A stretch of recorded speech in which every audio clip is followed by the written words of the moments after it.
Oke baik, shalom. Boleh jabat kiri kanannya Bapak Ibu Saudaraku, jabat tangan kiri kanannya katakan Tuhan Yesus baik, haleluya. Wow, senang bertemu dengan jemaat Tuhan di tempat ini. Kita adalah orang-orang yang diberkati Tuhan, amin. Bilang kiri kanannya tepuk pundaknya kamu orang yang diberkati Tuhan, wow. Balas yang baru tepuk pundaknya bilang kamu juga diberkati Tuhan. Boleh kita kasih tepuk tangan lagi dong buat Tuhan Yesus. Bapak Ibu Saudaraku, saya percaya bahwa dalam banyak hal kita boleh lalui, tentu tidak mudah. Seminggu yang kita jalan ini tentu dalam banyak perperangan, banyak pertempuran masing-masing. Amin. Saya nggak tahu bagaimana rasanya ada di posisi Bapak Ibu. Saya nggak tahu mungkin banyak orang bisa melihat Bapak Ibu dalam keadaan baik, tapi kalau saya boleh jujur hari ini, sebagian yang akan menatap saya dan bilang, saya mungkin terlihat baik di luar, tapi sebenarnya saya lagi hancur. Saya lagi dalam banyak masalah dan kesulitan hari-hari ini. Tetapi dengar baik, engkau memilih tempat yang tepat dan engkau cari Tuhan hari ini. Pastikan ketika engkau mengalami Tuhan, ada perbedaan, ada jawaban yang Tuhan berikan bagi setiap kita. Amin. Saudaraku baik, sebelum saya berkhotbah panjang lebar nantinya, saya akan memperkenalkan diri terlebih dahulu begitu ya. Bapak Ibu, ini kali pertama saya ke Lamandau dan pertama kali juga saya melayani di Kalimantan Tengah. Saya bergumul untuk ke Kalimantan Tengah Bapak Ibu Saudaraku. Saya berkira kalau Kalimantan Tengah itu karena saya sering di pinggiran, mungkin di Kalimantan Tengah di bagian Kubang, Bapak Ibu pernah dengar itu, di perbatasan yang hutan lebat itu. Jadi saya pernah di sana dari daerah, pokoknya dari daerah Ela kalau saya dari sana. Saya kira sepi Bapak Ibu Kalimantan Tengah. Tapi pas saya datang ke tempat ini, waduh lebih ramai dari tempat saya Bapak Ibu Saudaraku. Ternyata lebih maju di sini, begitu luar biasa. Senang hari ini, perkenalkan nama saya Immanuel Matu. Bapak Ibu, Immanuel Matu, saya sekarang sebagai pelayan Tuhan juga di sana, saya sebagai asisten gembala, saya juga melayani di Kemah Injil dan saya melayani kalau di interdenominasi semua kemana-mana saya melayani Bapak Ibu dan senang hari ini bertemu dengan Bapak Ibu. Saya udah berkeluarga, tadi malam saya perkenalkan diri sama pemuda, saya udah berkeluarga. Saya punya mama, bapak, adik, Bapak Ibu saudaraku begitu. Lalu selanjutnya, waduh hari ini saya masih bergumul Bapak Ibu, mudah-mudahan saya akan ketemu di Lamandau begitu ya. Haleluya, ini luar biasa, ini pendetanya lagi cari jodoh Bapak Ibu saudara, enggak Bapak Ibu saudaraku. Baik, itu saja yang dapat saya perkenalkan. Tadi saya ada ketemu keluarga juga tadi pagi, waduh senang. Saya kira saya udah jauh sekali berangkat, rupanya masih di sini juga keluarga begitu ya. Baik Bapak Ibu, itu saja yang dapat saya perkenalkan. Nanti kalau Bapak Ibu boleh mau tanya-tanya boleh ya, asal jangan tanya kapan Bapak Pendeta meninggal. Janganlah Bapak Ibu saudaraku, karena saya perlu melayani Tuhan begitu. Baik Bapak Ibu saudaraku, senang hari ini kita masih bisa bertemu kembali. Waduh, sukacita yang indah. Boleh kasih senyum kiri kanan, kasih senyum terbaik. Bapak Ibu, tahukah engkau bahwa dalam banyak hal saya selalu senang, kenapa? Saya percaya dari Senin sampai Sabtu sampai hari ini kita ada dalam semua banyak hal, masing-masing diperhadapkan dengan tantangan, masing-masing diperhadapkan dengan kesulitannya masing-masing. Enggak ada manusia yang terlepas dari tantangan. Siapapun dia, bahkan Bapak Pendeta, Bapak Gembala sekalipun, dia adalah orang yang bisa kita bilang dia juga banyak tantangannya. Siapapun pelayan altar di depan, bahkan Bapak Ibu yang maaf saya boleh bilang, Bapak Ibu mau sesukses apapun di atas bagaimanapun, bahkan kalau saya boleh jujur, justru semakin Bapak Ibu di atas, semakin Bapak Ibu tinggi jabatannya, semakin Bapak Ibu banyak punyanya, justru akan semakin banyak masalahnya. Amin. Semua kita diperhadapkan dengan hal ini hari ini. Dengar baik, jadi orang Kristen bukan berarti gak ada masalah. Jadi orang Kristen bukan berarti gak ada kesulitan. Jadi orang Kristen bukan berarti gak ada tantangan. Perhatikan semua cerita-cerita dalam Alkitab. Mulai dari Abraham, mulai dari Musa, mulai dari Daud, mulai dari Salomo. Sampai kepada Rasul Paulus sendiri pun mereka mengalami banyak tantangan dalam kehidupan mereka. Tetapi perhatikan baik-baik, engkau yang ikut Tuhan, tantangan bukan untuk menjatuhkan kita. Tantangan bukan untuk menghancurkan kita. Tapi tantangan menjadi batu lompatan bagi setiap kita. Amin. Hari ini perhatikan baik-baik. Kalau engkau banyak masalahnya, engkau harusnya bersyukur. Kenapa? Saya sedang dipercayakan Tuhan di atas segala Tuhan. Kalau saya banyak masalahnya hari ini, saya harusnya bersyukur. Saya sedang dipercayakan raja di atas segala raja. Guru gak akan mungkin percayakan muridnya yang masih belum bisa apa-apa. Tapi guru akan percayakan muridnya yang punya kemampuan khusus. Hari ini kalau engkau sedang ada di titik di mana engkau merasa, kenapa harus saya? Kenapa keluarga saya yang harus mengalami sakit ini? Kenapa kami yang harus mengalami kekurangan ini? Kenapa harus orang tua saya mengalami semua itu? Kenapa harus saya dalam pekerjaan saya yang seperti itu? Dengar baik, Tuhan sedang percayakan engkau hari ini. Dan tidak semua orang bisa ada di tempatmu hari ini. Dan percayalah, tidak selamanya badai, tidak selamanya air mata. Setelah semua ini nantinya akan ada apa yang disebut dengan setelah badai hujan itu akan ada pelangi yang bersinar. Amin. Judul yang saya akan berikan buat kita hari ini, jangan pernah menyerah. Bilang kiri kanannya, jangan nyerah. Bapak Ibu Saudaraku, apa yang paling penting hari ini? Dalam setiap perjalanan kehidupan kita, dalam setiap perjalanan pelayanan kita, dalam perjalanan kita dalam mengiring Tuhan, apa yang paling penting? Jangan pernah menyerah. Karena dengar baik, firman Tuhan berkata dia tidak menciptakan kita untuk kalah. Dia tidak pernah menciptakan anak-anaknya untuk gagal. Dia tidak pernah membawa kamu sejauh ini hanya untuk dipermalukan, hanya untuk gagal di sini. Enggak. Tuhan bawa engkau sejauh ini untuk melihat cahaya firman, bahkan melihat terang Tuhan yang Tuhan sedang sediakan. Amin. Bangsa Israel enggak dibawa keluar dari Mesir untuk mati di padang gurun sebenarnya. Tapi untuk apa? Lihat tanah Kanaan. Amin. Tetapi dengar baik, bukan hanya tanah Kanaan yang dilihat. Di padang gurun itu pun mereka bisa lihat apa yang disebut dengan tiang api, apa yang disebut dengan tiang awan. Bahkan di padang gurun itu mereka tetap bisa melihat mata air. Di padang gurun itu mereka tetap bisa melihat mana yang Tuhan sediakan. Bukankah berbahagia, wahai saudaraku? Saya senang tadi dengan pujian yang bilang begini, sekalipun aku berjalan dalam lembah kelam. Bukankah itu yang paling baik, wahai saudaraku? Ketika di padang gurun, lembah kelam, tapi ada Tuhan. Itu yang jauh lebih penting dalam hidup.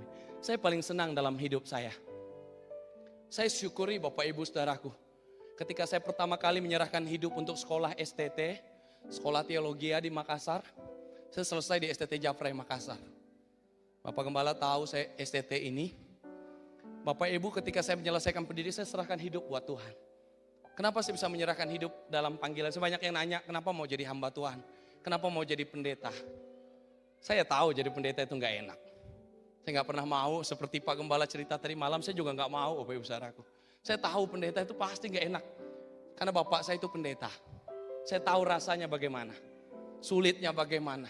Tetapi apa yang terjadi ketika suatu hari saya ibadah di salah satu ikut pelayanan bapak saya ke pedalaman. Saya ketemu dengan satu hamba Tuhan. Hamba Tuhan ini gak punya kakinya Bapak Ibu Saudaraku. Jadi dia kalau kemana-mana harus diantarin. Udah melayani di dalam pedalaman baru gak bisa bawa motor. Semua harus ngerepotin jemaatnya, bahkan untuk maju aja ke depan setengah mati. Lalu waktu saya pelayanan, saya melayani musik, saya lihat bapak ini, saya bilang dalam hati saya, Tuhan, kalau orang seperti ini mau kasih hidupnya buat Tuhan, lalu kenapa saya yang masih lengkap tangan kaki saya gak mau serahkan buat Tuhan? Apakah harus saya hilang tangan dulu baru saya serahkan hidup buat Tuhan? Kan banyak Bapak Ibu Saudaraku ya, nunggu udah hancur baru mau jadi hamba Tuhan, nunggu udah hancur baru mau ke gereja. Kenapa enggak engkau dalam versi terbaikmu dirimu hari ini, engkau serahkan hidup buat Tuhan? Amin. Bukankah Tuhan sedang cari orang-orang yang seperti itu? Ketika engkau di atas, serahkan terus hidupmu buat Tuhan.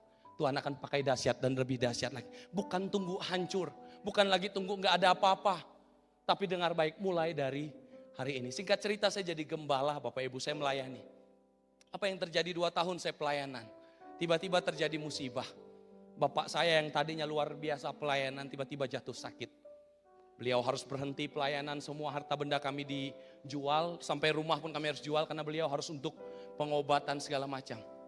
Karena saya waktu itu pun masih melayani dalam gereja yang masih kecil, saya juga nggak mampu apa-apa, Bapak Ibu Saudara, nggak bisa buat apa-apa. Di situ saya tertegur, saya komplain sama Tuhan, Tuhan kenapa? Saya udah nyerahkan hidup buat Tuhan, kenapa justru seperti ini yang terjadi? Kenapa justru masalah ini yang terjadi? Kalau kayak gini rasanya saya nggak mau. Tapi apa yang Tuhan bilang? Bukan rancanganmu, bukan rencanaku, tapi rencanaku. Engkau manusia dan aku Tuhannya. Amin. Maka di situ saya petik satu kata bilang begini. Kita manusia yang butuh Tuhan, bukan Tuhan butuh kita. Tuhan tanpa engkau dia tetap Tuhan. Amin. Gereja tanpa engkau tetap ada. Dengar baik, tetapi kita tanpa Tuhan, kita bukan siapa-siapa. Makanya hari ini jangan pernah ngerasa engkau Tuhannya dan dia manusianya. Tapi hari ini sadari kita manusianya, kitalah yang butuh Tuhan. Kalau engkau butuh Tuhan hari ini, berbahagialah engkau. Kenapa? Itulah yang pada akhirnya membuat kita tidak menyerah dalam apapun. Bapak Ibu, saya nggak tahu bagaimana situasimu hari ini dalam keluargamu, bagaimana engkau bergumul dalam pekerjaanmu, bagaimana engkau bergumul untuk anak-anakmu. Karena jadi orang tua hari ini nggak gampang. Saya ngerti sekali karena banyak sekali pergumulan orang-orang tua hari ini. Jadi seorang kepala keluarga yang bertanggung jawab untuk keluarga nggak mudah hari ini. Tetapi apa yang saya mau bilang, jangan pernah menyerah. Hari ini kita akan belajar sama-sama bagian firman Tuhan. Mari kita lihat bagian firman Tuhan dalam kitab 2 Timotius 2. 2 Timotius 2 ayat yang keempat. Bapak Ibu Saudaraku, 2 Timotius 2 ayat yang keempat. Firman Tuhan berkata, seorang prajurit yang sedang berjuang tidak memusingkan dirinya dengan soal-soal penghidupannya, supaya dengan demikian ia berkenan kepada komandannya. Perhatikan baik-baik. Yang pertama, bagaimana agar kita tidak menyerah dalam hidup ini. Kita harus ngerti dulu kisahnya Rasul Paulus. Bagaimana dari seorang Saulus penganiaya jemaat sampai akhirnya dipanggil Tuhan, jadi pengikut Tuhan, jadi pemberita Injil yang luar biasa. Bahkan tercatat Rasul Paulus adalah rasul yang begitu hebat. Kenapa? Karena Rasul Paulus menulis ada banyak surat-suratnya. Dan salah satu tulisannya untuk Timotius. Mentor, adik mentornya Bapak Ibu Saudaraku. Anak kekasihnya bukan secara hubungan badan, enggak. Tetapi anak rohaninya. Dia memberitahukan bahwa bagaimana dia tahu bahwa dalam mengiring Tuhan, apalagi Timotius masih muda. Itu enggak gampang. Akhirnya Paulus bagikan pengalamannya. Apa yang ia buat dalam mengikut Tuhan. Bapak Ibu pasti tahu apa cerita Rasul Paulus. Bagaimana ketika dia sudah mengikut Tuhan, dia juga pernah awalnya ditolak.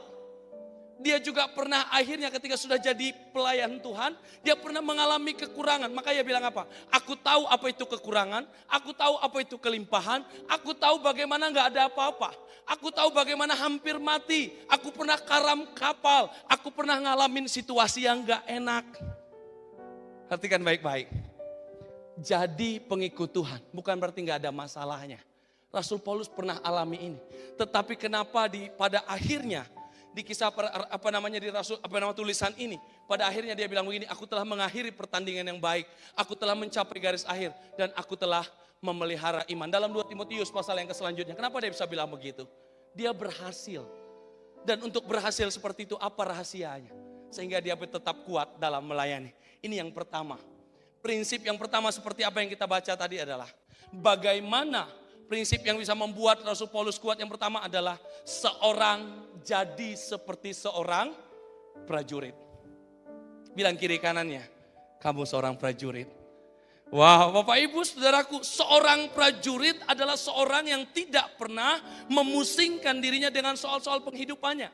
Artinya yang penting bagi seorang prajurit, kalau Bapak Ibu lihat prajurit-prajurit sekarang, mereka itu kalau apapun kata komandannya siap.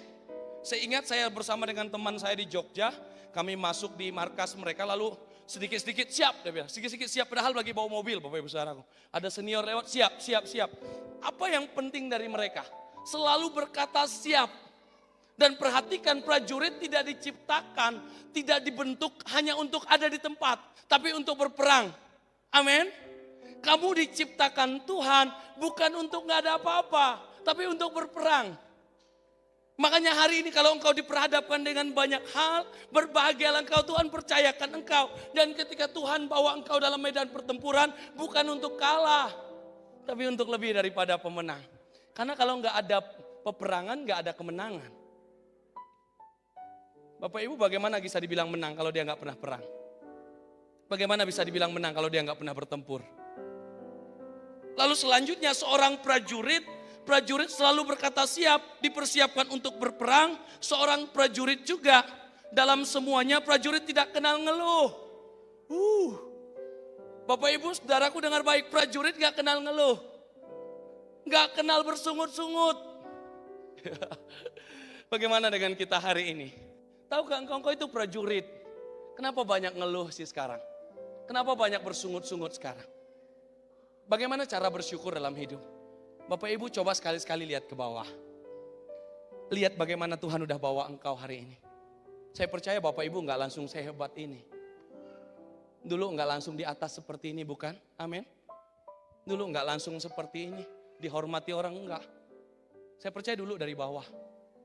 Dulu bahkan gak dilihat siapa-siapa. Dulu bahkan gak dianggap siapa-siapa. Coba lihat Tuhan bawa kamu sejauh ini sekarang. Sesekali dalam hidup itu jangan melihat ke atas terus. Lihat ke bawah. Bagaimana Tuhan sudah membawamu sejauh ini. Itu yang bisa meluapkan ucapan syukur kita. Karena kalau ngelihat ke atas terus selalu kurang Bapak Ibu Saudaraku. Mobil udah 4 mau nambah lagi jadi 6. Rumah udah 2 nambah lagi mau 10 Bapak Ibu Saudara. Bisnis udah punya 5 mau 10 lagi. Enggak salah. Saya bilang itu enggak salah. Tapi kalau itu jadi fokusnya itu membuat kita lupa bersyukur. Coba lihat dirimu sekarang. Bagaimana betapa luar biasanya dirimu hari ini. Mungkin belum sebanyak orang lain. Mungkin belum sehebat mereka. Tapi saya mau bilang bagaimana Tuhan dah bawa kamu sejauh ini. Bapak Ibu mari kita belajar hari ini. Prajurit tidak kenal mengeluh bersungut. Karena mengeluh dan bersungut pada akhirnya hanya buat kita hidup dalam hambatan. Dalam beban. Tapi kalau selalu ada syukur. Seperti apa yang Bapak Gembala sampaikan. Berkat itu akan terus datang dalam hidup kita. Amin. Bilang kiri kanannya, tepuk pundaknya bilang belajar bersyukur. Bapak Ibu Saudaraku, apa yang bisa kita lakukan? Apa yang kita kerjakan, apa yang diperjuangkan semuanya untuk kemuliaan bagi nama Tuhan. Bapak Ibu Saudaraku, orang yang bersyukur dalam hidupnya, dia akan melakukan segala sesuatunya apapun untuk Tuhan. Tahukah Bapak Ibu, seperti yang saya bilang tadi, seorang prajurit adalah seseorang yang selalu mencari perkenanan komandannya. Artinya dia tahu prioritasnya apa. Nah, kalau udah tahu prioritasnya, Matius 6 ayat 33, makanya dicatat di sana. Tetapi carilah dahulu kerajaan Allah dan kebenarannya, maka semuanya akan ditambahkan kepadamu. Kalau kamu udah cari Tuhan, perkenanan Tuhan, apa yang Tuhan gak kasih? Cari Tuhan dulu, baru segala sesuatu Tuhan akan tambahkan dalam hidupmu. Ini yang penting, makanya kenapa rahasia firman Tuhan disampaikan. Kenapa Paulus bilang cari perkenanan komandannya. Cari perkenanan Tuhannya. Cari perkenanan Tuhannya. Kalau Tuhan udah disenangkan, apa yang Tuhan gak kasih? Seorang anak kecil, kalau dia bisa kerjakan sesuatu tanpa dia disuruh orang tuanya. Anak kecil udah belum apa-apa, udah bersih-bersih rumah. Bantu orang tuanya, gak pernah bikin jengkel hati orang tuanya. Rajin, belajar rajin, dapat juara. Saya percaya dia gak perlu minta. Dan orang tuanya langsung bilang, nah kamu mau apa? Bahkan ketika anak itu gak ngomong pun, orang tua udah tahu, oh dia pengen ini, dia pasti kasih. Demikian juga dengan Tuhan, amin. Makanya hari ini sebenarnya bagiannya kita, bukan minta-minta. Tapi bagian kita, Tuhan apa yang saya bisa buat Tuhan? Apa yang saya bisa lakukan buat Tuhan hari ini? Lakukan. Salah satunya dari hal sederhana apa? Belajar bersyukur. Prajurit jangan ngeluh terus. Kenapa ya? Kenapa begini? Udah gereja, udah doa tapi gak terjadi apa-apa. Bersyukur. Saya tahu bahwa dalam banyak hal Tuhan turut bekerja untuk mendatangkan kebaikan bagi setiap kita. Amin. Berikan tepuk tangan buat Tuhan Yesus. Bapak Ibu Saudaraku, itu yang pertama. Lalu yang kedua. Prinsip yang kedua tadi seperti seorang prajurit yang mencari perkenanan komandannya.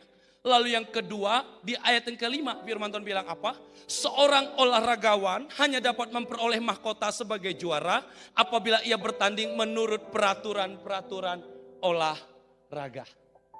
Yang kedua adalah seperti seorang olahragawan. Bilang kiri kanannya, olahragawan. Bapak Ibu Saudaraku, yang kedua adalah seperti seorang olahragawan. Nah, perhatikan baik-baik. Seorang olahragawan enggak hanya modal skill. Saya tahu Ronaldo hebat, walaupun udah pindah di Al Nassr sekarang kan. Saya tahu Messi hebat. Bapak Ibu Saudaraku, tetapi mereka kalau sehebat apapun main bolanya, tetap bola itu nggak bisa dipegang. Amen. Karena mereka bukan kiper kan. Kiper pun tetap nggak bisa main bola pakai tangan langsung bawa ke depan, nggak bisa. Siapa tahu ada di Lamandau ini ada yang begitu, saya rasa semuanya sama main bolanya, caranya gitu ya. Bapak Ibu Saudaraku, tetap ikuti aturan cara mainnya. Atlet gak hanya modal skill, gak hanya kemampuan, tetapi aturan juga harus diikuti. Mau main badminton tapi pakai kaki yang gak bisa Bapak Ibu Saudaraku. Apa yang saya mau bilang di sini? Jadilah seperti seorang olahragawan. Apa yang dicari? juara. Untuk jadi juara tidak hanya cukup skill, kemampuan, tapi ada aturan main dalam hidup. Makanya firman Tuhan bilang apa? Kalau firman Tuhan bilang apa? Iya, katakan iya. Kalau tidak, katakan tidak. Lebih daripada itu berasal dari si jahat. Jangan kompromi jadi orang Kristen. Boleh nggak ya kalau sedikit-sedikit? Boleh nggak ya kalau coba-coba begini? Enggak. Saya sudah sering ditanyai oleh jemaat, Bapak Ibu Saudara, Pak Gembala, kalau kami nggak sampai pusing-pusing kepala, boleh nggak ya? Kalau kami nggak sampai ini boleh nggak ya? Kalau cuma ngomong dikit aja nggak apa-apa ya? Enggak. Firman Tuhan bilang apa? Kalau iya, iya, tidak, tidak. Itu prinsip orang percaya. Amin. Nggak bisa tengah-tengah jalan. Coba Bapak Ibu kalau jalan di jalan raya, mana lebih bahaya? Kalau di sini mungkin masih belum rame saya lihat Bapak Ibu Saudaraku, tetapi saya rasa tetap bahaya. Kira-kira yang jalan di kiri kanan, kirinya sebelah kanannya, atau yang jalan tengah-tengah yang bahaya Bapak Saudaraku? Yang jalan tengah-tengah kan, amin. Ada dua kemungkinan yang jalan di tengah-tengah. Yang pertama, pasti yang lewat bilang gini, agak-agak. Lalu yang kedua, dia mau cari mati.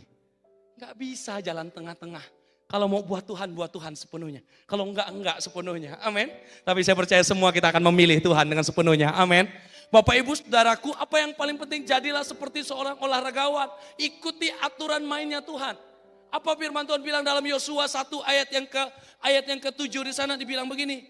Hanya kuatkan dan teguhkanlah hatimu dengan sungguh-sungguh bertindaklah sesuai dengan seluruh hukum yang diperintahkan kepadamu oleh hambaku Musa. Janganlah menyimpang ke kanan atau ke kiri supaya perjalananmu beruntung kemanapun engkau pergi. Kalau kita dengar beruntung, siapa yang kita enggak mau Bapak Ibu Saudaraku? Saya paling senang dalam hidup saya itu kalau beruntung. Dan saya percaya beruntung bukan karena keberuntungan saya, tapi karena Tuhan yang sertai. Apa yang paling kita mau? Beruntung kemanapun kita pergi. Apa rahasianya? Jangan nyimpang kanan, nyimpang kiri. Lurus terus dalam tracknya Tuhan. Apa yang buat lama bangsa Israel dari Mesir ke tanah Kanan itu gak lama. Kalau jalan kaki gak sampai puluhan tahun, sampai 40 tahun gak nyampe. Itu 3-4 hari perjalanan nyampe Bapak Ibu Saudaraku kalau full jalan. Kenapa mereka bisa berputar-putar di padang gurun? Tegar tengkuk. Enggak ngikuti aturan mainnya Tuhan. Udah lihat mujizat, bangga. Udah lihat lagi, lupa. Marah lagi. Lihat mujizat lagi, senang. Habis itu lupa lagi. Itu yang buat lama Bapak Ibu Saudaraku. Kalau kamu tidak nyimpang kanan, nyimpang kiri, perhatikan baik-baik. Mulai hari ini dengar baik. Tuhan yang akan membuat perjalananmu lebih cepat daripada sebelumnya. Amin. Apa yang kamu mulai dengan Tuhan hari ini akan lebih cepat daripada sebelumnya. Sebagian mungkin akan menatap saya dan bilang, lalu kenapa Bapak Pendeta lama menikah kalau begitu? Bapak Ibu Saudaraku, ketika saya khotbahkan ini jemaat saya mulai nanya, kalau gitu berarti Pak Pendeta tidak lurus-lurus nih perjalanan. Bukannya begitu Bapak Ibu Saudaraku, kalau soal nikah kan itu pilihan ya kan. Nggak harus cepat semua Bapak Ibu. Apa yang saya mau bilang hari ini? Jangan nyimpang kanan kiri. Lurus ikuti tracknya Tuhan, amin.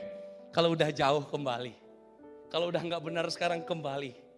Saya paling senang dengan tracknya Tuhan. Hari coba ikuti jalannya Tuhan, lurus. Tuhan itu bukan Tuhan yang berbelok-belok, enggak. Belat-belit, enggak.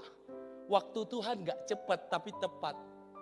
Itu rencana Tuhan dalam hidup kita. Rancangannya bukan kecelakaan tapi damai sejahtera. Perhatikan baik-baik. Kenapa diizinkan sesuatu terjadi? Karena terkadang maunya kita yang terlalu banyak. Kenapa Daud diproses dengan begitu hebatnya? Karena sempat jatuh pilihan dia sendiri. Kenapa Musa diproses? Kenapa Abraham diproses? Karena pernah ngeraguin rencananya Tuhan. Makanya sekarang ayo kalau udah percaya ikuti. Tuhan saya udah mulai sekarang. Saya gak tahu akan terjadi seperti apa. Tapi hari ini yang saya mulai. Saya percaya ujung di sana adalah tanah yang indah bagi setiap kita. Amin. Itu yang kedua Bapak Ibu Saudaraku. Lalu yang ketiga, prinsip seperti seorang apa? Yang ketiga di ayat ke-6 firman Tuhan berkata, seorang petani yang bekerja keras haruslah yang pertama menikmati hasil usahanya. Yang ketiga yang harus kita miliki adalah seperti seorang petani yang apa? Bekerja keras. Saya percaya orang-orang yang sudah luar biasa hari ini gak bisa pungkiri satu kata ini, kerja keras. Dalam hidup itu gak ada yang instan. Gak ada yang mudah. Hari ini banyak orang bilang bahwa dulu Pak Gembala, Pak Pendeta, saya bukan siapa-siapa. Tapi kalau hari ini saya seperti ini karena kerja keras saya dulu. Saya setuju dengan bagian ini karena firman Tuhan sendiri mengajarkan. Seorang petani yang bekerja keras harus yang pertama menikmati hasilnya. Bapak Ibu perhatikan baik-baik. Dalam hidup ini apa yang harus kita lakukan seperti seorang petani. Yang selalu mau bekerja keras terus dalam mengiring Tuhan. Enggak peduli sesakit apapun, berkat ada untuk orang yang berjuang. Berkat ada untuk orang yang berusaha. Berkat ada untuk orang yang maju. Makanya firman Tuhan dalam Mazmur, seperti apa yang tadi disampaikan dalam pujian kesaksian itu. Orang yang menabur dalam Mazmur 126 ayat yang kelima. Di sana menabur dengan mencucurkan air mata akan menuai dengan sorak-sorai. Di Kalimantan Barat ada suatu kebiasaan, yaitu mereka itu menugal Bapak Ibu Saudaraku. Saya nggak tahu di Kalimantan Tengah ini ada yang beladang atau enggak, tapi biasanya ada. Karena kita masih satu rumpun. Kalau di Kalimantan Timur waktu itu saya ke sana ada juga yang beladang. Jadi saya mempelajari dari ladang itu nabur benih. Bapak Ibu tahu hidup ini yang paling sakitnya di mana? Kalau manen itu enak Bapak Ibu Saudaraku, kayak panen sawit gitu ya. Bapak Ibu pernah lihat ya orang panen sawit. Kalau manen itu enak karena bentar lagi duitnya ada Bapak Ibu Saudaraku. Ya, setuju Bapak Ibu Saudaraku, duitnya ada. Tapi pas lagi penyemaian di awal, dia masih kecil, siram, ini saya lagi bikin bibit itu paling setengah mati tuh bibitnya tuh. Kita udah tanam, rawat, takut ada ini, nanti harus ada pupuknya. Tapi kalau udah buahnya tinggal panen, tinggal jual itu paling enak. Tahukah yang paling sakit itu di mana? Nabur benih. Paling gak enak itu nabur benih. Makanya saya bilang sama jemaat Tuhan, saya bilang begini, hidup ini kalau kamu lagi gak enak berarti kamu sedang nabur. Makanya kalau kamu tahu udah lagi gak enak, nabur terus, nabur buat Tuhan. Apa yang saya kerjakan, saya mau kerjakan buat Tuhan hari ini. Nabur bukan hanya tentang memberi perpuluhan ke gereja, enggak. Tapi bagaimana kita mendedikasikan hidup kita, waktu kita untuk Tuhan. Saya percaya apa yang sedang dikerjakan buat Tuhan hari ini tidak akan pernah sia-sia. Bapak Ibu Saudaraku, paling susah itu nabur. Tetapi ujungnya apa yang kamu tabur, itu yang akan kamu tuai. Amin. Enggak mungkin orang nabur sawit tumbuhnya mangga. Apa yang kamu tabur hari ini, itu yang akan tumbuh. Apa yang kamu tabur hari ini, itu yang akan kamu tuai. Pertanyaan saya hari ini, apa yang mau kamu tuai? Seberapa banyak yang mau kamu tuai? Benih itu sesuai dengan apa yang dituai nantinya. Kalau benihnya sedikit, jangan berharap tumbuhnya banyak, saudara. Nanam sawitnya 10, berharap panennya 30-an ton begitu kan. Ya kan gak mungkin saudaraku. Mujizat Tuhan. Enggak mujizat Bapak Ibu Saudaraku seperti itu. Itu namanya mau mempermainkan Tuhan. Kan semua harus setara, sesuai. Kita kan udah tahu ukurannya seperti apa. Ladangnya ini Tuhan, benihnya ini Tuhan. Ini yang saya sedang buat Tuhan. Kerja keras saya mulai hari ini. Saya percaya buahnya manis di depan. Dan orang yang menabur dengan mencucurkan air mata akan menuai dengan sorak-sorai. Amin. Saya berdoa buat jemaat Tuhan di tempat ini.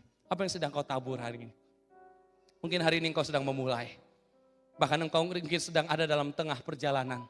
Yang kau gak tahu seperti apa ujungnya. Engkau mungkin gak tahu akan seperti apa keluargamu nantinya. Bagaimana bisnismu nantinya. Apakah semua akan terus lancar dan lancar. Bagaimana semua yang kau tabur hari ini, tapi percayalah.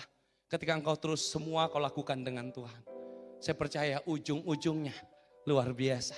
Saya teringat kisahnya Ishak. Bagaimana ketika Ishak ada di suatu tempat, dia menabur. Luar biasa, Tuhan berkati.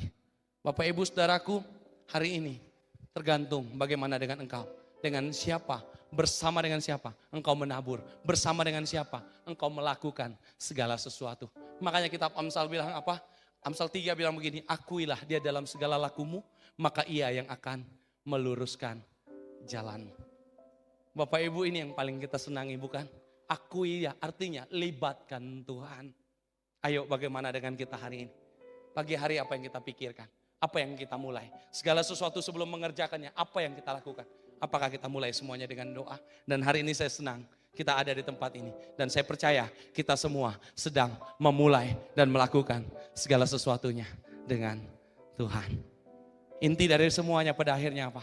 Jangan menyerah. Saya ingat ada satu kisah. Saya tutup khotbah saya dengan sebuah kisah. Kisah ini walaupun dia sudah menjadi seorang ateis, tapi saya belajar dari kisah ini sangat menarik sekali. Ada satu orang anak kecil masih SD. Anak ini Bapak Ibu Saudaraku tuli. Dia mengalami tuli pada bagian telinganya jadi nggak bisa dengar dengan baik. Lalu orang tuanya sekolahkan dia, lalu di sekolah orang gurunya setengah mati ngajar. Karena kalau tuli kan nggak bisa dengar dengan baik ya. Mau diajar apa, dengarnya apa, nulisnya pasti apa gitu kan. Jangankan orang yang tuli, yang setengah-setengah ini aja kita ngomong 2-3 kali aja kita udah males kan. Bapak Ibu Saudaraku, singkat cerita suatu hari gurunya bilang, ini tolong anak, tolong bawa surat ini pulang kasih sama mamamu. Lalu singkat cerita, anak ini pun karena dia senang, dia kira ini surat yang bahagia. Lalu dia bawa pulang ketemu mamanya. Lalu ketika dia udah ketemu mamanya, Ma ini ada surat dari sekolah. Lalu mamanya pun buka suratnya.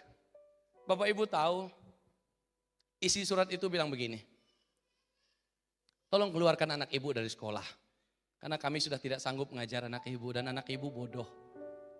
Lalu apa yang ibu itu katakan, dia tidak ngomong isi surat itu kepada anaknya, dia bilang begini. Anak saya pintar, anak saya hebat, walaupun sekolah udah keluarkan dia, nggak mau ajar dia lagi, tapi saya akan terus ajar anak saya. Bapak Ibu tahu singkat cerita anak yang dikeluarkan dari sekolah ini bertumbuh dewasa, jadi seorang yang luar biasa hebatnya. Siapa dia? Dia yang disebut dengan Thomas Alva Edison. Salah satu penemuan dari bola lampu ini. Dan bukan hanya itu penemuannya, ada 1098 hak paten yang ia temukan dari seorang yang tuli tadinya. Dan setelah mamanya meninggal, dia buka isi surat itu. Dia baca suratnya, dia menangis, Bapak Ibu Saudaraku melihat bagaimana apa yang dikatakan sekolah, tapi dia bilang, saya bersyukur punya mama yang hebat. Apa yang saya mau sampaikan di sini? Segala sesuatu mungkin tidak mudah yang kau hadapi, tapi percayalah kalau Tuhan sudah merancangkan yang indah, tetap indah ujungnya. Hari ini mungkin boleh sakit. Kalau tadi malam saya bilang di pemuda, dalam Tuhan itu ujungnya indah. Kalau belum indah apa? Belum ujungnya. Sekali lagi saya ulangi, dalam Tuhan ujungnya indah. Kalau masih sakit, kalau masih kurang, kalau masih gak enak gimana Pak Pendeta? Belum ujungnya. Amin. Boleh kita kasih tepuk tangan buat Tuhan Yesus. Saya undang jemaat Tuhan untuk bangkit berdiri.